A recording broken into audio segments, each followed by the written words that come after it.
माध्यमिक विद्यालय नाहर की ऑनलाइन क्लासों में मैं हूं परपुराम जहांगीर व्याख्याता हिंदी कक्षा 12 हिंदी साहित्य की परीक्षाओं की तिथियों की घोषणा की जा चुकी है और समय सारणी भी माध्यमिक शिक्षा बोर्ड के द्वारा जारी कर दी गई है।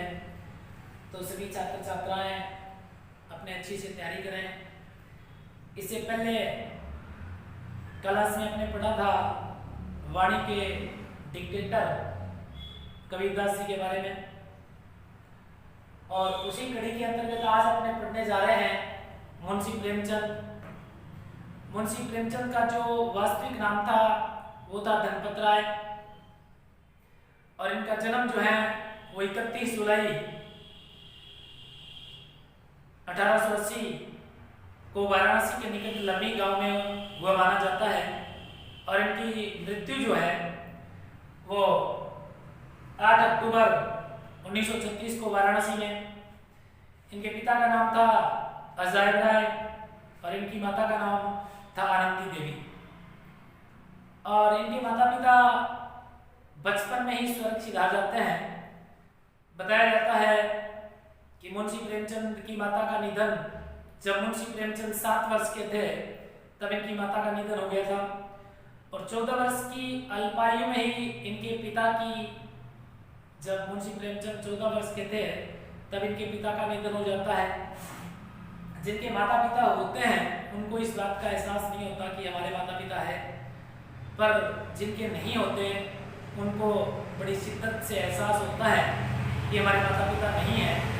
उनको एहसास ही नहीं होता, उनको समाज में बहुत सारी समस्याओं का सामना भी करना पड़ता है, संकटों के दौर से गुजरना भी पड़ता है और ऐसा जो अनाथ होता है वो समय से पहले ही परिपक्व व्यक्ति के मुकाम तक पहुंच जाता है और ऐसे ही मुकाम तक पहुंचे हुए व्यक्ति का आज अपने जीवन परिचय, उनकी रचनाएं और उन्होंने हिंदी साहित्य को क्या इनकी देन रही, समाज को क्या देन रही, लोगों के जनमानस पर इनके साहित्य का कितना प्रभाव रहा, वो सब कुछ आज अपने इस क्लास में पढ़ेंगे। तो इनके विवाह की बात की जाए तो बाल विवाह 15 वर्ष की आयु में इनका विवाह हो गया था और पहली पत्नी का बताया जाता है कि निधन हो जाता है। तदुपरांत एक बाल विधवा शिवरानी के साथ इनका दूसरा विवाह होता है और साहित्य सम्राट के नाम से ये जाने जाते हैं और आधुनिक हिंदी कहानी के पितामह माने जाते हैं। पितामह का मैंने यहाँ पर लिंक बदल के लिखा है पितामही। इनका हिंदी रूपांतर भी मैं बता दूं, पितामह पिता के पिता यानी दादा को कहते हैं, पितामही पिता की माता अर्थात दादी को कहते हैं। और साहित्य आधुनिक हिंदी साहित्य का पितामह इनको ऐसे ही नहीं कहा जाता।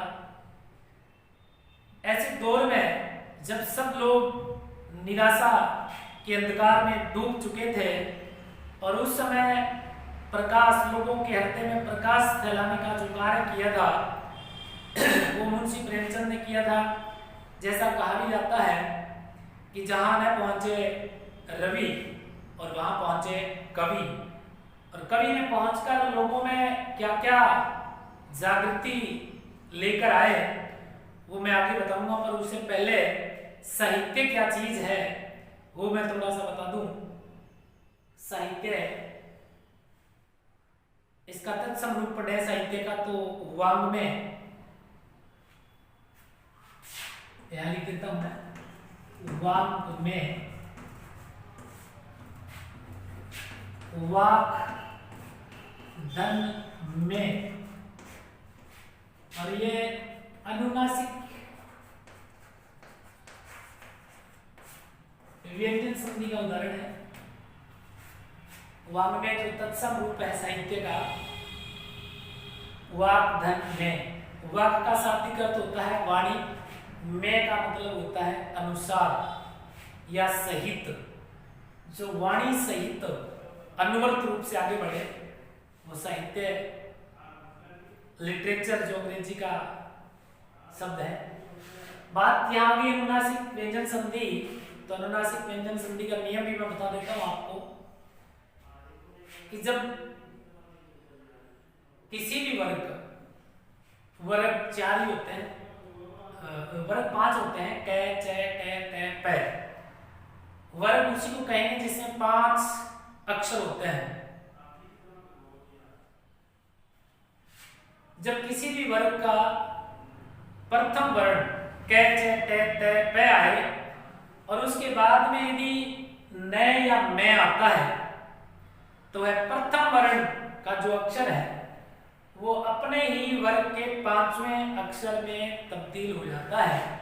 और किसी भी वर्ग का जो 5वां अक्षर है वो अनुनासिक कहलाता है, क्योंकि जब उच्चारण करते हैं, उच्चारण करने से उत्पन्न हवा जो है वो नासिका से बाहर आती है, इसलिए इनका नामकरण अनुनासिक किया गया है।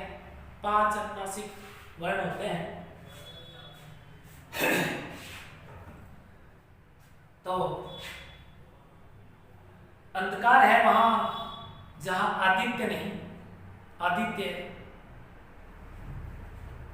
अंधकार है वहां जहां आदित्य नहीं, और मुर्दा है वह देश जहां साहित्य नहीं। तो देश को जीवित और चेतना सहित बनाने वाले व्यक्तित्व का नाम है मुंशी प्रेमचंद। और इन्होंने इनकी शिक्षा की बात करें तो इनकी जो प्रारंभिक शिक्षा जो हुई है वो उर्दू भाषा में हुई। उर्दू फारसी का ही चलन था। उर्दू, हिंदी यदि हमारी माँ है तो उर्दू हमारी मौसी है, दोनों का चोली दामन का साथ है। हिंदी साहित्य में भी बहुत सारे शब्द जो है उर्दू भाषा के आज भी हम पढ़ रहे हैं, पढ़ने को मिलते भी हैं।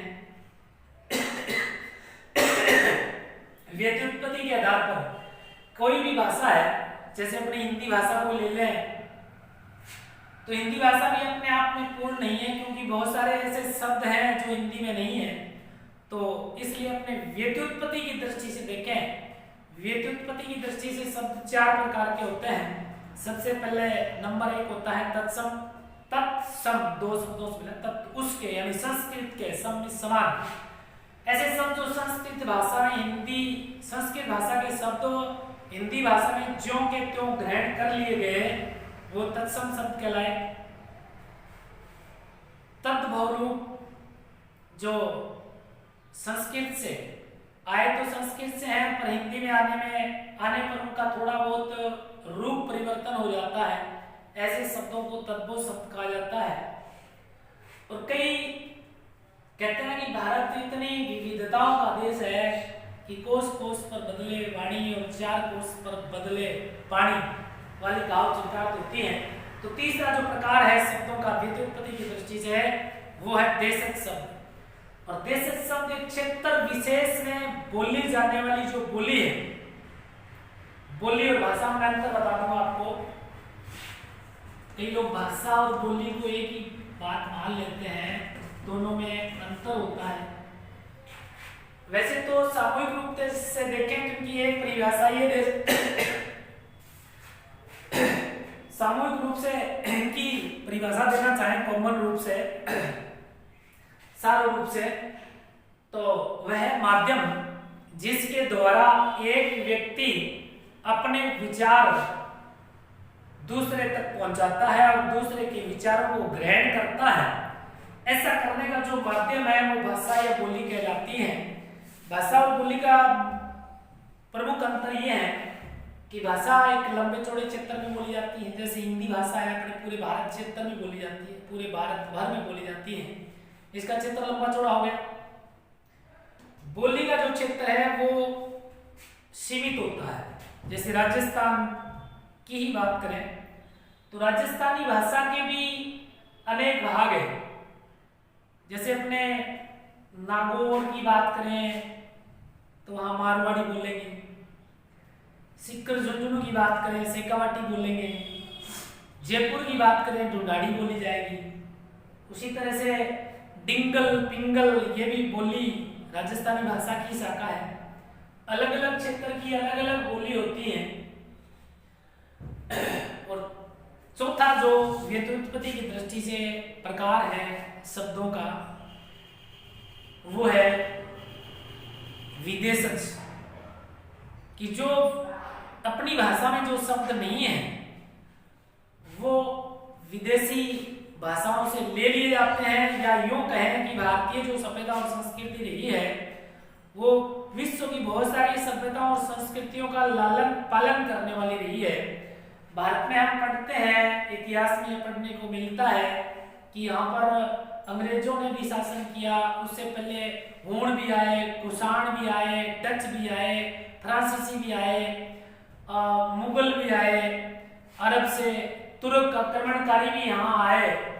और जब कोई व्यक्ति कहते हैं जैसा खाता है अन्न वैसा हो जाता है मन, तो उनकी जो बोलचाल की भाषा जो थी, उनके जो शब्द थे, जब वो बोलेंगे अपने बीच शेयर करेंगे,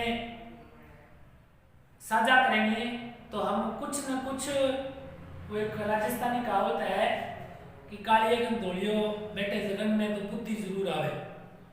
तो ऐसे करके कुछ विदेशी भाषाओं के शब्द जो भारतीय सभ्यता ने सीख लिए, या फिर हिंदी भाषा में जो शब्द नहीं थे वो शब्द विदेशी भाषाओं से ग्रहण कर लिए गए। तो ये व्युत्पत्ति की दृष्टि से हो गया। अब बात अपने कर रहे थे कि इन्होंने लेखन की शुरुआत, मुंशी प्रेमचंद ने लेखन की शुरुआत कैसे और कहां से की। जब आधुनिक काल में अंग्रेजों की प्रताड़ना से भारतीय मनुष्य को, भारतीय मानवता को बिलखता हुआ देखा, तो एक लेखक मन जो होता है वो कुछ लिखने को मजबूर होता है। तो लोगों को, जिन लोगों के, भारतीय लोगों के हृदय में अंधकार फैल चुका था, तो उनमें चेतना रूपी प्रकाश फैलाने का कार्य मुंशी प्रेमचंद ने किया। तो इन्होंने लोगों को जागृत करने के लिए हमारी मातृभूमि के प्रति प्रेम प्रदर्शित करते हुए राष्ट्र भावना से ओतप्रोत इन्होंने पहली रचना जो है वो नवाब राय श्रीवास्तव के नाम से उर्दू भाषा में सोजे वतन के नाम से की। सोजे वतन का शाब्दिक अर्थ मैं आपको बता दूं, राष्ट्र का विप्लव। सोजे का मतलब होता है दुख या दर्द, वतन मीन्स होता है अपना राष्ट्र, अपनी जन्मभूमि। और अपनी जन्मभूमि के लिए लोग क्या कुछ कर सकते हैं, संस्कृत की उक्ति मेरे को यहाँ पर याद आ रही है, जननी जन्मभूमि चाहे स्वर्गात अपि गरीयसी, कि जन्म देने वाली माता और जिस भूमि पर हम जन्म लेते हैं वो स्वर्ग से भी बढ़कर होती हैं। तो भारतीय जो लोग थे वो स्वर्ग की कामना नहीं करते थे, वो अपनी मातृभूमि और जन्म देने वाली माता के प्रति अपनी जान तक न्यौछावर कर देना जानते थे और किया भी था। ऐसी भावना सोजे वतन में लोगों के सामने रखी गई। तो उस समय में एक क्रांति सी आ गई। अंग्रेजों ने ढूंढना शुरू किया कि नवाब राय श्रीवास्तव है कौन जो इतना क्रांतिकारी लेखन कार्य करता है। तो वहां के स्थानीय तत्कालीन हमीरपुर जिला कलेक्टर को बताया जाता है कि इस तरह का कोई लेखक है जो लोगों को जागरूक करने का कार्य कर रहा है, तो उसको बुलाकर आप पाबंद करें और उसके द्वारा लिखा हुआ जो काव्य है उसको जब्त करके और जला दिया जाए। हमीरपुर जिला कलेक्टर ने वैसा ही किया। उर्दू भाषा के लेखक नवाब राय श्रीवास्तव को तलब करके और पाबंद किया गया कि अब भविष्य में आप इस तरह का लेखन कार्य नहीं करोगे जिससे अंग्रेजों के शासन में कोई व्यवधान आए।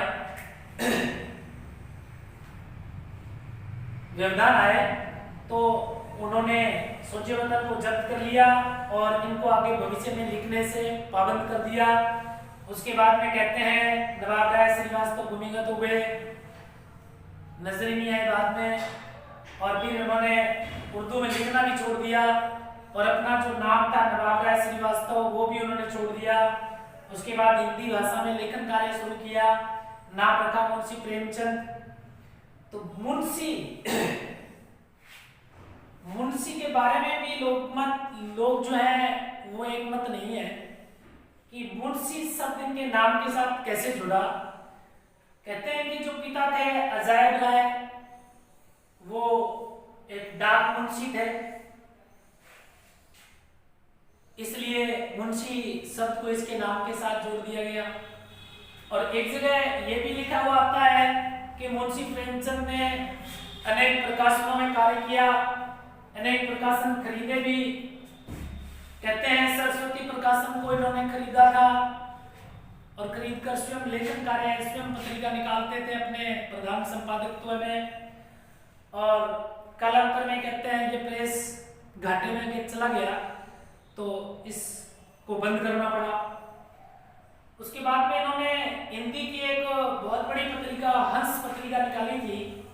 तो दो महान व्यक्तित्व ने मिलकर एक कार्य किया था, एक तो मुंशी प्रेमचंद और इनके साझीदार थे मुंशी कन्हैयालाल।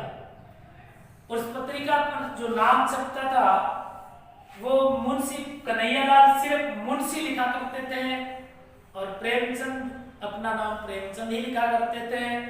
तो उस पर नाम लिखा जाता था प्रेमचंद मुंशी। तो कालांतर में लोगों ने प्रेमचंद और मुंशी को एक ही समझ लिया और आगे जाकर प्रेमचंद जो है वो मुंशी प्रेमचंद बन जाते हैं। इसके अलावा 1.5 दर्जन से ज्यादा इन्होंने उपन्यास लिखे। गबन, गोदाम, कर्मभूमि, रंगभूमि, ये के मुख्यतः उपन्यास हैं। मानसरोवर नाम की कहानियों का संग्रह भी इनका प्रकाशित हुआ। करबला नाम से इनका एक नाटक भी निकला। तो लोगों में, आधुनिक भारत के लोगों में यदि चेतना और रूढ़िवादिता, अंधविश्वास, इन बातों को दूर करने का प्रयास मुंशी प्रेमचंद ने किया।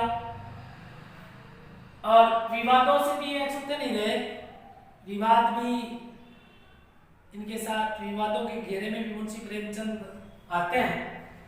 गोयनका नाम का कोई प्रकाशन है, गोयनका नाम से कोई लेखक है, वो बताते हैं कि अनेक जो इन्होंने प्रेस खरीदे थे पत्रिकाएं निकालने के लिए, पत्रिकाएं जो निकाली थी उसमें जो उनके साझीदार थे उन अनेक साझेदारों के साथ इन्होंने धोखाधड़ी की, ऐसे आरोप भी इन पर लगाए जाते हैं।